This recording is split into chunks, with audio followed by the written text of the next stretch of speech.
Ladies and gentlemen, Eric Francomano here, the voice of MACW Wrestling, and I am honored here this evening to be with one of the greatest referees in the history of professional wrestling.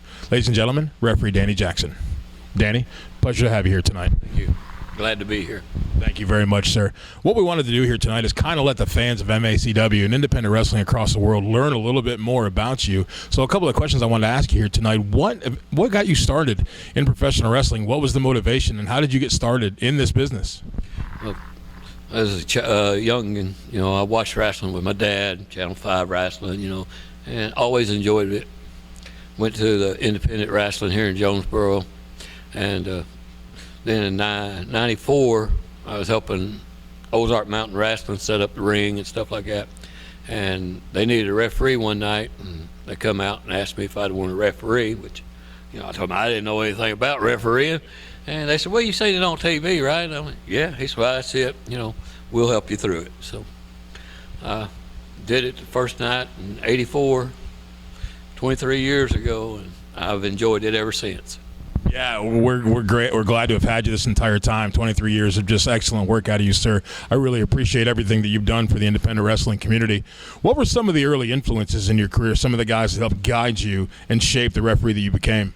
Dirty Little Dave, Motley Crue, Moondog. He took a liking to me for some reason and took me under his wing and taught me a lot that, I didn't know, and I appreciate all of them and several others that's helped me in my career, and I appreciate them a lot. Thank you. Oh, absolutely. Some great legends you've named there as well. Some of the places you've been able to see throughout your traveling with independent wrestling, what are some of the places you've been able to go and some of the people you've been able to meet that have made an impact on your life as well? Oh, Lord. In 23 years, I've been just about everywhere and refed. I've been in the ring with Jerry Lawler, Dundee, Moondogs, Cactus Jack, Nature Boy, Buddy Landell, Tracy Smothers, Rock and Roll Express. Ooh, the Boogie Woogie Boy, Jimmy Valiant. That's my brother right there. And, several others, that I've been in there with, but that's just to name a few. Absolutely. That's a great list of names as well, too. Some lifelong friendships as well that I'm sure you've made with some of these great athletes and wrestlers. What were, as we get into a little bit more of the wrestling aspect of it, what were some of the, one or two of the great matches maybe you can recall calling, or some of the just fun incidents you've been able to deal with in your history as an official? There's been several of them. Nature Boy, Buddy Landell, Tracy Smothers, that was one of the most memorable. And then, of course, I had Moondogs and Lawler and them, and they got out and wrestled into the concession stand and everything. And there's been so many of them, it's kind of hard to pick just one. Rock and Roll Express, had great matches with them and enjoyed every match I had with them. And of course, Jimmy Valiant, that kiss. What can you say? He catches you off guard with that, which I think you found that out for sure. So, but I have a lot of memories, and good memories of a lot of them, and of course, me and Mike, we went up and down the road for a little while, and I've got him into a few matches with some of the top names, and it's, as far as just pinpointing one memorable, they're all memorable to me, and I enjoyed them all. Absolutely. And as you referenced there just a moment ago, one of your dear friends, Mike Knowles, who was a referee for us as well, and all throughout the Mid-South. I know he's since left us. Any great memories or anything you want to share about Mike Knowles? I mean, I'm sure the fans would love to hear just a memory or two of you and Mike spending some time together. Oh, well, we was down in Osceola one night, and we was going to ref, and he said, well, I think I'm take a break, get me a Mountain Dew and a hot dog. So he went to the concession stand, get it, and I walk out and said, it's time to go to work. He said, what? What do you mean? He says, the crap you get me into. And I said, and I hear that every time now, but I always got him into a match, even though he didn't really want to work that night or something, or he'd always tell me he didn't, but he was like me. Anytime he got a chance, he was ready to get in the ring. But I remember here a couple of years ago at the fair, Lawler and them was there. It was the main event.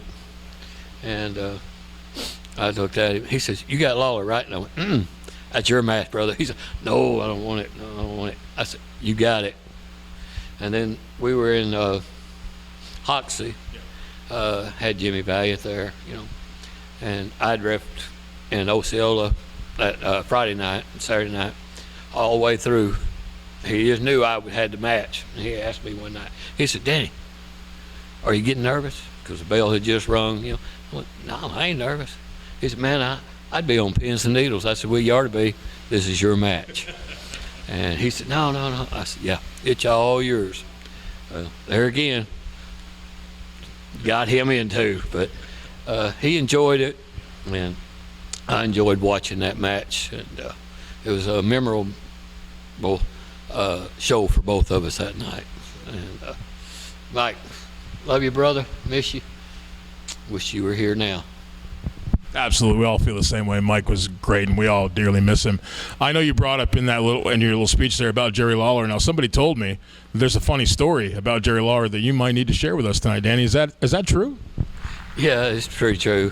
It was in Corning. I was working for Ozark Mountain Wrestling, and they told me to go back, talk with Lawler and everything, So I went back, talked with Lawler, just to kind of get a little heads up about the match. And, of course, he thought I was one of those rednecks, referees from Arkansas, which I am a redneck, but, I take pride in that, yeah.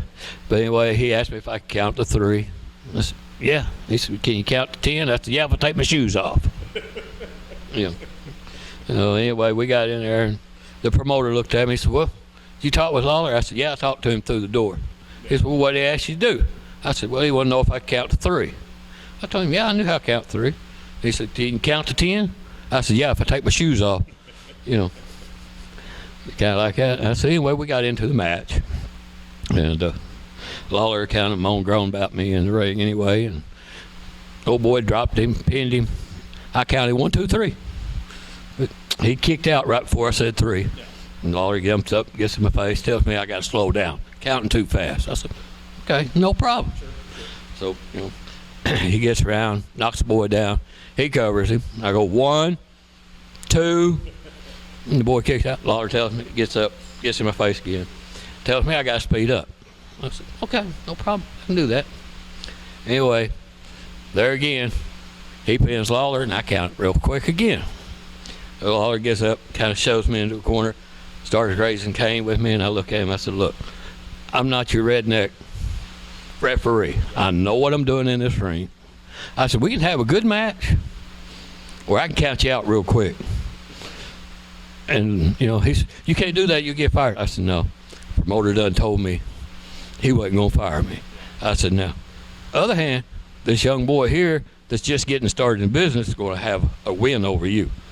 I said, "So, let me show you what I can do in the ring, and we can have a good match. Or, as you say in the business, I can screw you real quick, and the boy's going to win the match." Make a long story short, we got in there, I had a real good match, and Lawler thanked me after the show was over with. Said, "I'm sorry, you're not your typical redneck referee." He says, "Whoever's trained you well." And then he asked me how long I'd been doing it. And I've probably been doing it about a month and a half, 2 months. He said, "You're doing real good for that." He says, and I apologize. He apologized to me.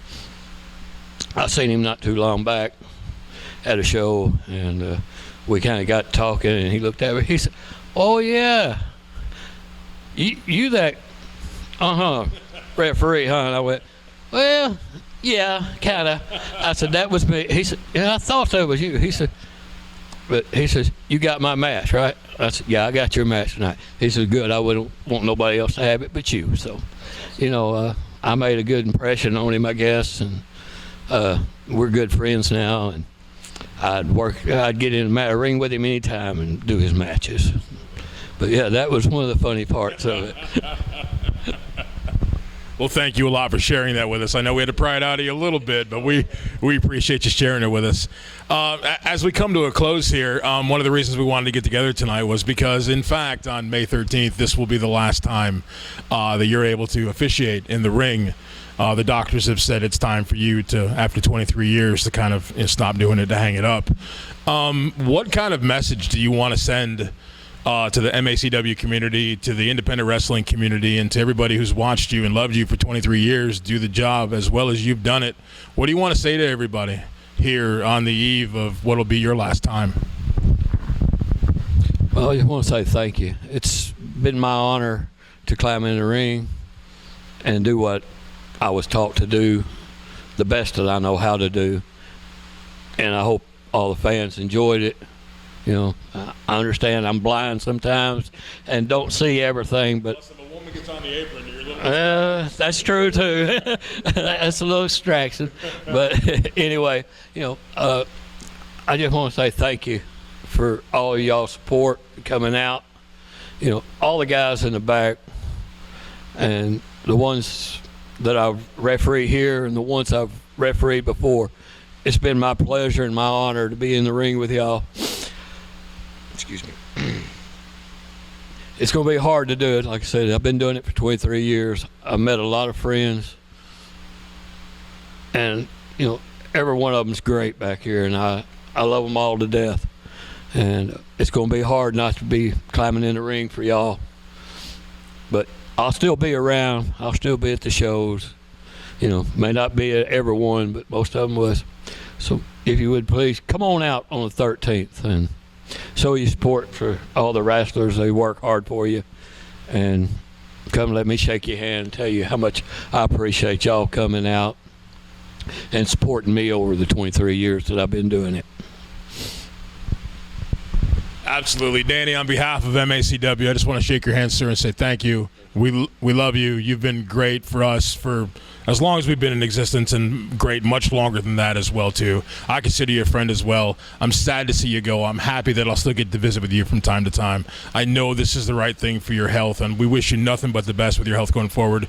We want you here for the 50th anniversary show, brother. We want you here as long as you can be here. But I want to thank you for your time today again, Mr. Jackson. I appreciate everything you've done for wrestling and everything you've done for me personally and everything you've done here for MACW. Thank you again, sir. Thank you. Thank you.